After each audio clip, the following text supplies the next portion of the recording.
Hello, this is the Cobra S40C, which is a petrol-powered lawn scarifier. This is how it arrives, a good strong cardboard box. So what we're going to do is just slit the tape open it up and get it out and show you how to put it together so you can get to work on your lawn.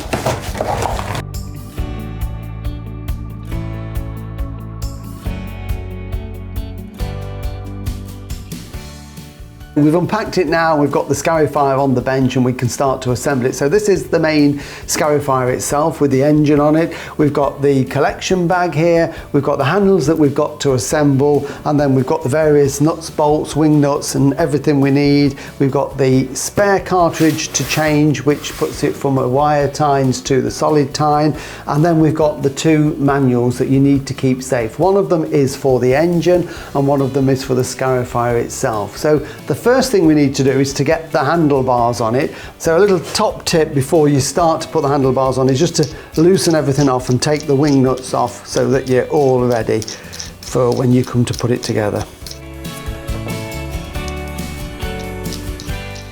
The first part of the handlebar to go on is this, and you'll notice that there is a little bracket here where the cord will go through for the pull start, and that's on this side, so we need to make sure that they correspond. So that's going to be on the right hand side, and we're going to put this on the outside of this frame here, this bracket. And the top bolt we're going to use not one of the wing nuts but one of these bolts with a square end that will then fit into that and fit through there, and the square will fit into it, and then we can put onto it one of our locking nuts.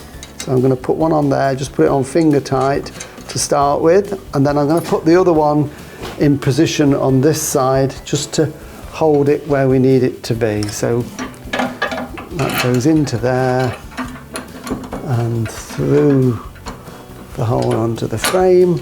Just twist it around so the square locks in. Then we can put the little nut on there. So we can just do those finger tight to start with. And then we need the locking nuts next, or the wing nuts rather. So the wing nuts go on, and they go on from the outside through. So we're going to push that through to there. And these have got a bit of a curve on them, so they just sit nicely into place. We then put a washer on, a flat washer, and then we can put the wing nut on. Tighten that round, nice and tight, and then we can do the same on the other side. It only takes just a couple of minutes to get it all ready with the first part of the handlebar.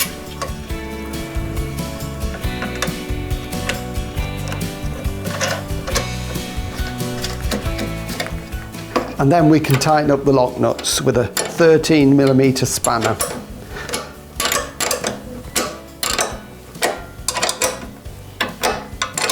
Nice and tight, just double check the wing nuts tight, then repeat on this side.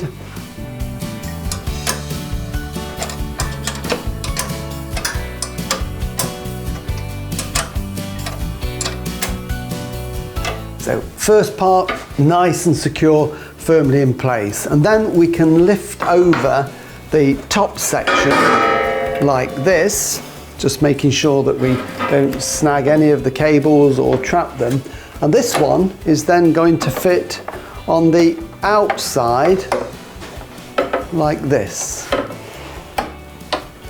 So it fits around the outside like that, and what we're going to do is then put through, just line the holes up, one of the bolts through there and get it into position, and a wing nut after a washer.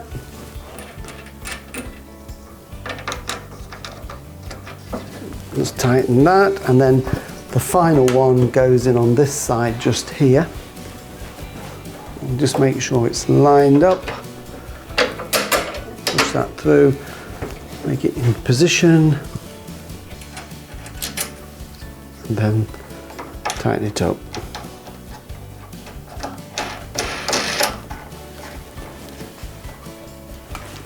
There we go. So that's all in position now. And just finally what I'm going to do is, we've got a cable clip here. I'm just going to spring this off from around this handlebar, and then that will just hold that cable in place to stop it moving about.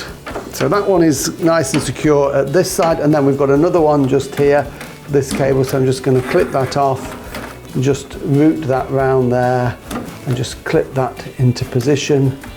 And that one's got that cable held firmly in place and stops all that moving. One final thing we can do, this has got a recoil here, and we've got this little bracket here to hold it into. So I'm just going to push in the engine brake lever here just to take some of the compression off the engine, and then I can just slowly pull that out, and then I can wind that into position like that.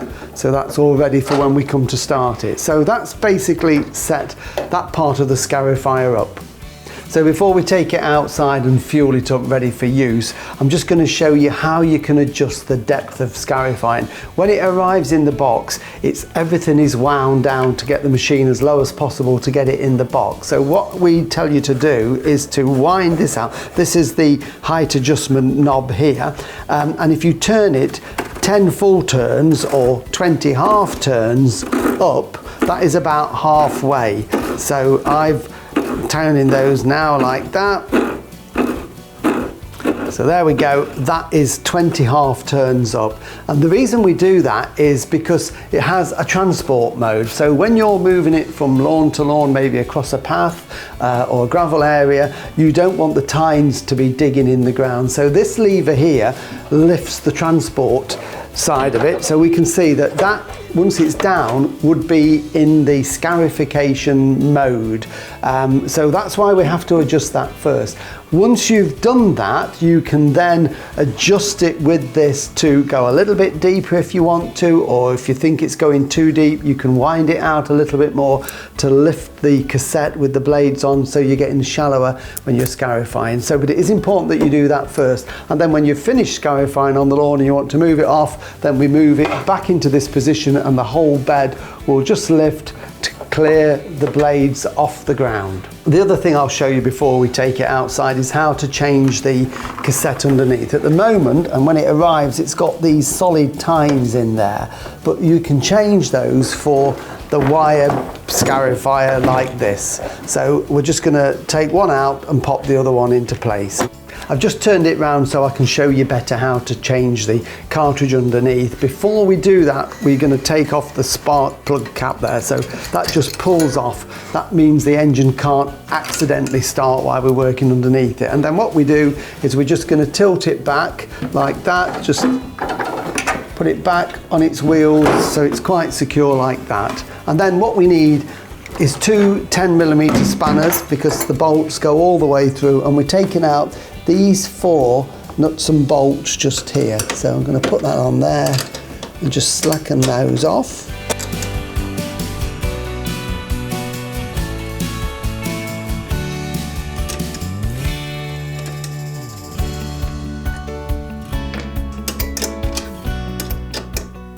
When we've got the 4 nuts and bolts out, then we can take the cap off there, and this plate slides out. I'm holding the cartridge in place with my other hand, and then it just simply just slides out like that, and it comes out as easy as that. And then the tine one just simply goes back in exactly the same way. You can only put it in one way, so there's no way you can get it wrong. We've got to put the hexagonal bit into there. It just needs a little bit of a wiggle just to get it in, and then that slides into position like that, and then we can secure that into place with the brackets at the side here. So that one slides in like that, and what we can do to start with, just to hold that in position, is we can just put one of the bolts through and just put on by finger tight one of the nuts, and again just here, so that just holds that into position. And then this is also a cover just to protect the bearing here.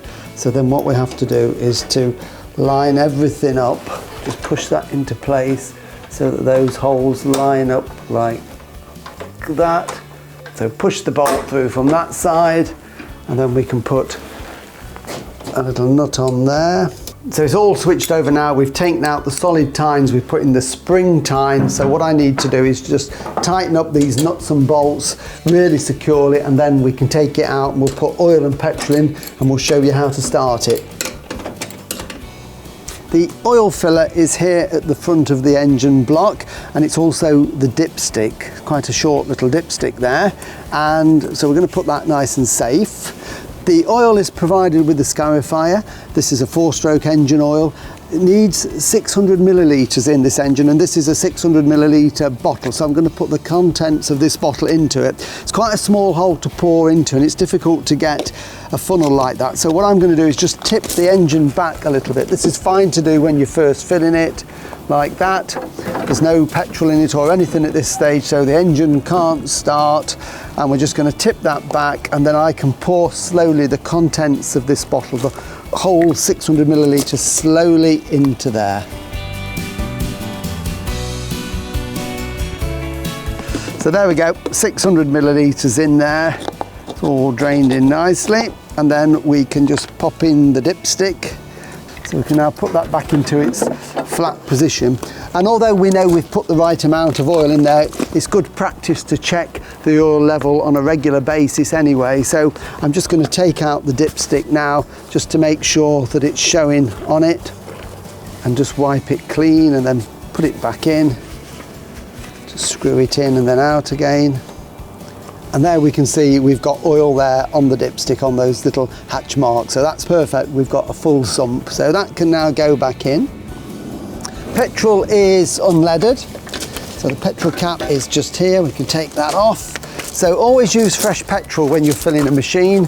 Don't use anything that you've had hanging around for a long time. So this is unleaded into here. Okay.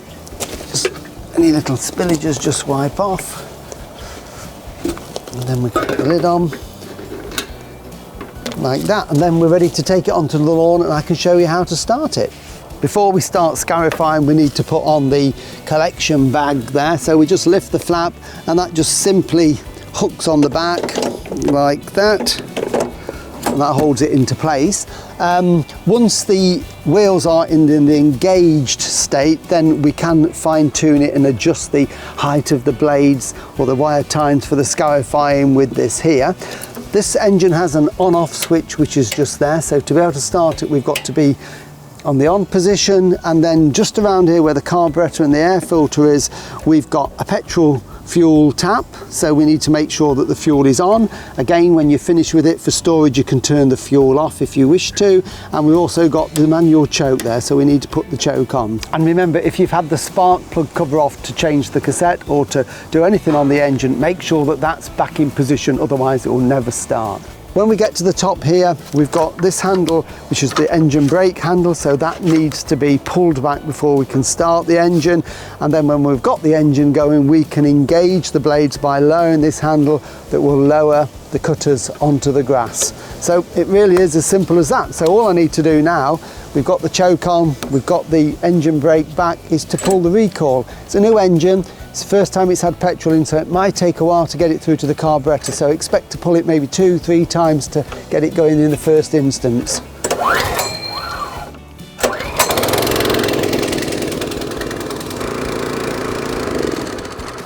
And to stop the engine, we just release the lever here. And of course, when you're starting from cold on the choke, once the engine is firing, we can gradually turn the choke off to get the engine running as normal. So there it is, very easy to set up. It will make a marvellous job of scarifying your lawn. And remember, refer to the manuals, the one on the scarifier for any adjustments or changing the cartridges.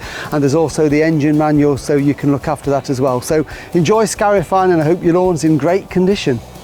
Remember to register your Cobra online at www.cobragarden.co.uk.